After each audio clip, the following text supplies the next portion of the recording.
IHSG hari ini berhasil lagi-lagi menguat, bahkan penguatannya sudah 3 hari beruntun, bisa dikatakan menembus level konsolidasi baru di 7.300 ya. Kinerja IHSG selama 1 bulan terakhir ini patut diapresiasi karena sudah ada penguatan di 6%-an dan bahkan secara penguatan 13 hari dan terkoreksi 8 hari. Tapi kalau kita lihat memang IHSG ini sempat bergerak fluktuatif pada hari ini meskipun memang berhasil finish di zona hijau dan di level psikologis 7.300. Tentu saja dari segi performance ini menjadi 2 pekan yang cerah ya untuk mengawali semester kedua yang penuh harapan dan juga optimisme. Kinerja sumringah IHSG juga tampaknya turut mengekor saham Asia dan global yang memang mayoritas bergerak di zona apresiasi. Pertanyaannya apa sih Din sentimen-sentimen yang mendorong laju IHSG bahkan terus ngegas ke level 7.300? Betul sekali.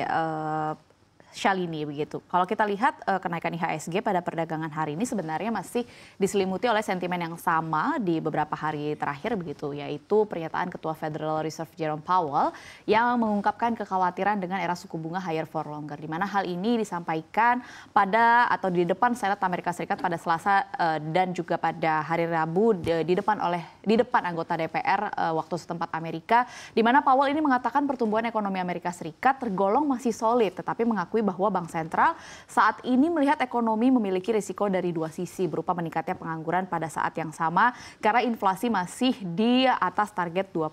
Nah, komentar ini akhirnya membuat pelaku pasar semakin yakin begitu ya bahwa The Fed akan memotong suku bunga pada tahun ini, di mana kita tahu begitu menurut perangkat Fed Watch Tool mayoritas pelaku pasar memprediksi bahwa The Fed akan memangkas suku bunga sebanyak 2 kali tahun ini, yaitu pada pertemuan di bulan September dan juga Desember mendatang. Tapi kalau kita mau realistis sebenarnya kalau pelaku pasar memperkirakan akan 2 kali, mungkin kemungkinannya tahun ini hanya akan ada sekali pemotongan atau pemangkasan suku bunga dari The Fed.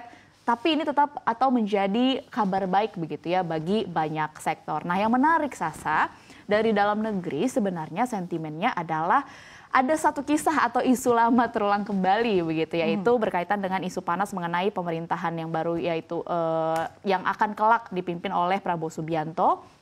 Ini disebut-sebut akan menaikkan kembali batas utang negara terhadap PDB atau debt to ratio hingga 50% dari level yang saat ini yaitu 39%. Nah, kalau kita flashback sedikit, sebenarnya nggak jauh-jauh sih flashbacknya karena masih beberapa pekan lalu begitu ya Sasa dan juga pemirsa. Amplifikasi dari isu atau dari berita ini sebenarnya sudah mencuri perhatian pelaku pasar yang oleh ekonom disebut-sebut beberapa pekan terakhir menjadi alasan utama dibaliknya kaburnya investor asing dari pasar saham dan juga pasar di dalam negeri secara keseluruhan. Bahkan isu ini juga disebut memicu guncangan di pasar hingga menyeret rupiah yang sempat jatuh hingga ke level 16.450 rupiah per 1 dolar Amerika Serikat, di mana ini merupakan titik terendah atau terlemah rupiah sejak April 2020. Namun isu ini kembali menjadi polemik begitu ya pada saat ini karena dikutip dari AFP hari ini penasihat utama yang juga merupakan saudara laki-laki dari Prabowo Subianto yaitu Hashim Joyo Hadikusumo ini mengungkapkan bahwa meningkatnya utang negara bisa dilakukan asalkan pemerintah dapat meningkatkan pendapatan pajak. Di mana Hashim juga menyebutkan tim Prabowo ini sudah pada tahap berkonsultasi dengan Bank Dunia atau World Bank. Di mana juga dijelaskan bahwa kebijakan ini dilakukan untuk mendanai tidak lain dan tidak bukan adalah program belanja ambisius Prabowo dan juga Gibran. Salah satunya adalah makan bergizi gratis dengan syarat harus ditopang oleh peningkatan pendapatan pajak. Nah, ini menjadi sesuatu yang menarik untuk kita cermati lebih dalam, mengingat pada akhir bulan Juni lalu atau yang tadi juga informasinya kita sampaikan bahwa Bendahara Negara Sri Mulyani baru saja mengatakan sikap waspada karena penerimaan negara ini disebut atau dicatat turun selama periode Mei 2024. Penerimaan negara dalam APBN hingga Mei 2024 ini baru sebesar 1.123,5 triliun rupiah atau turun 7,1% dibandingkan dengan periode yang sama pada tahun lalu atau secara year on year yaitu 1.209 triliun rupiah, di mana Sri Mulyani mengatakan juga turunnya penerimaan ini memang masih dipicu oleh merosotnya berbagai harga-harga komoditas yang menyebabkan akhirnya setoran penerimaan perpajakan dan juga penerimaan negara bukan pajak atau PNBP ikut merosot. Nah, dari sentimen ini ada 2 poin besar. Ada 2 poin yang bisa kita tarik begitu ya. Yang pertama adalah berkaitan dengan penerimaan negara. Kita tahu bahwa pemerintah saat ini sudah mengerahkan seluruh tenaga dan juga upaya.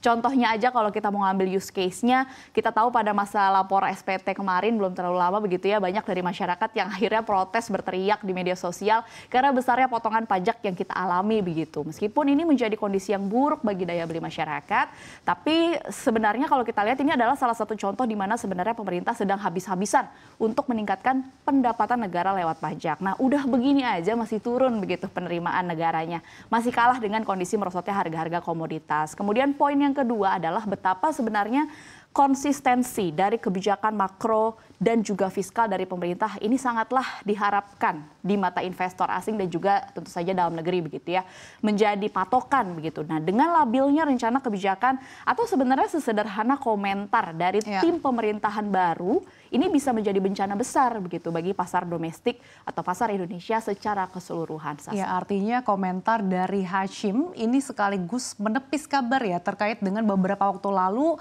IHSG dan juga rupiah memang sempat terjadi pelemahan. Beberapa pihak mengatakan bahwa kekhawatiran tadi pelebaran rasio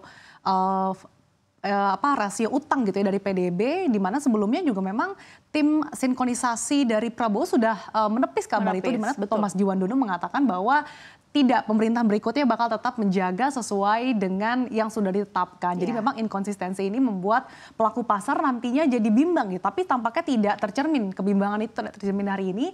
Karena kalau kita lihat secara performa IHSG berhasil ditutup di zona apresiasi. Tapi biasanya Dina, kalau IHSG finish di zona penguatan biasanya kan ditopang oleh saham-saham perbankan gitu. Betul. Tapi ternyata tidak, sektor finansial bahkan hari ini berada dalam zona pelemahan.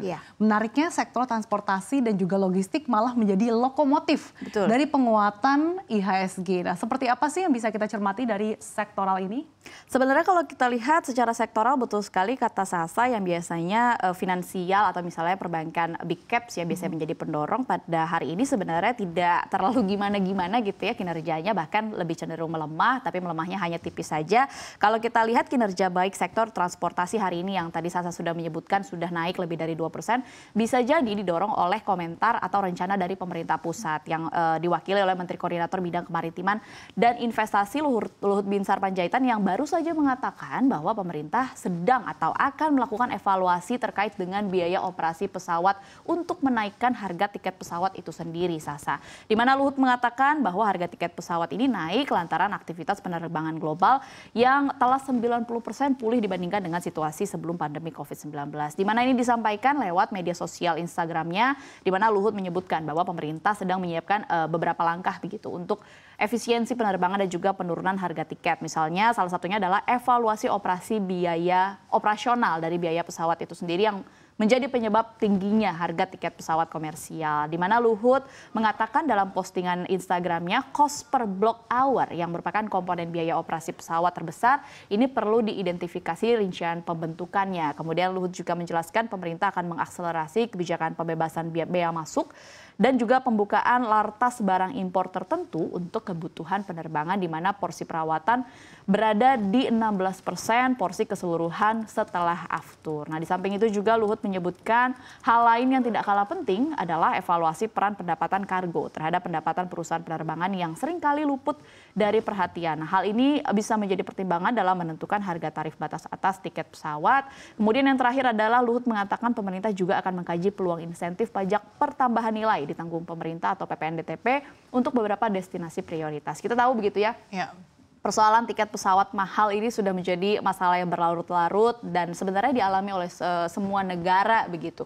Kalau kita tahu begitu memang problemnya adalah berkaitan dengan operasional pesawat itu sendiri dan juga perawatan. Jadi nampaknya memang strategi dari pemerintah ini kalau memang betul bisa dilaksanakan dengan tepat dan diterapkan dengan betul-betul seksama begitu, ini akan berdampak pada yang pertama harga tiket pesawat dan pastinya akan menjadi sentimen yang baik bagi daya beli masyarakat ke depannya yang kita tahu tadi seperti yang kita sudah sebutkan sedang lesu-lesunya, Sasa. Kita akan lihat ya apakah memang sentimen ini turut menjadikan sektor transportasi dan logistik menjadi sektor yang menjadi lokomotif berikutnya gitu. Apakah memang terjadi rotasi pergerakan sektoral gitu, karena memang sektor transportasi dan logistik beberapa waktu terakhir atau secara year to date masih bergerak cukup melemah dibandingkan beberapa sektor lainnya terutama EBT gitu yang sudah menguat cukup signifikan.